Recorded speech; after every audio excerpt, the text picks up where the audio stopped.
Hello everybody, thank you for watching my video. Don't forget to hit subscribe.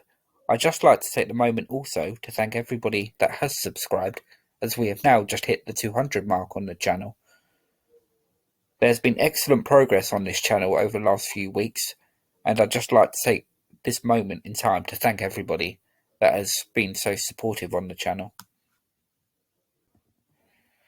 Not to be confused with Edmund Ironside, who reigned briefly in the following century, or with the East Anglian king, Edmund, who, legend has it, was tied to a tree and shot to death with arrows by the Vikings. Edmund I, king between 939 and 946, is one of a long line of underappreciated Anglo-Saxon kings. Athelstan had done an excellent job of unifying the Saxon kingdoms, but when Edmund came to the throne in 939, this fledgling nation of England and Stamford had fallen into Viking hands. Edmund, though, recaptured these in 942 after the death of the Viking leader King Olaf of Dublin. In 943, Edmund attempted to retake Tamworth, but he was repulsed, and still being targeted by the escaped. Another Olaf eventually made peace with Edmund, and he was baptized. 4.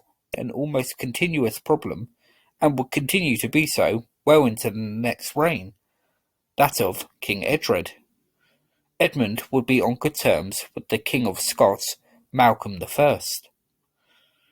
Edmund was the son of Edward the Elder and had numerous brothers and sisters, and he included them in his political life.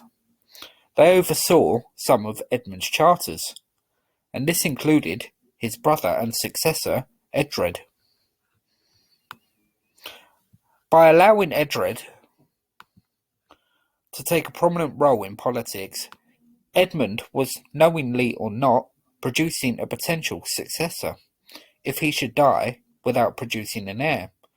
In an age of violence and difficulty, this can be considered a rather sensible thing to do. As it happened, Edmund did produce two heirs, both of whom would become king. One of these included Edgar the Peaceful, who proved to be a fine ruler. However, both his children were extremely young at the time of Edmund's death in 946. There is some doubt over how Edmund died. The Anglo-Saxon Chronicle states that he was stabbed by a man named Leofa in Pucklechurch. There is debate over whether Edmund was a victim of a brawl that had become especially violent, or whether it was a targeted assassination. Either way, he was dead. Reigning as king in the 10th century was not easy, but Edmund had undoubtedly done it to the best of his ability. He had proved himself to be a capable military leader, and he had also shown political savvy. He had left a ready-made replacement in his brother Edred, who was in his early 20s. This was far more preferable than to a young boy succeeding him, as Edmund's sons, as I mentioned, were both no older than 5 when he died.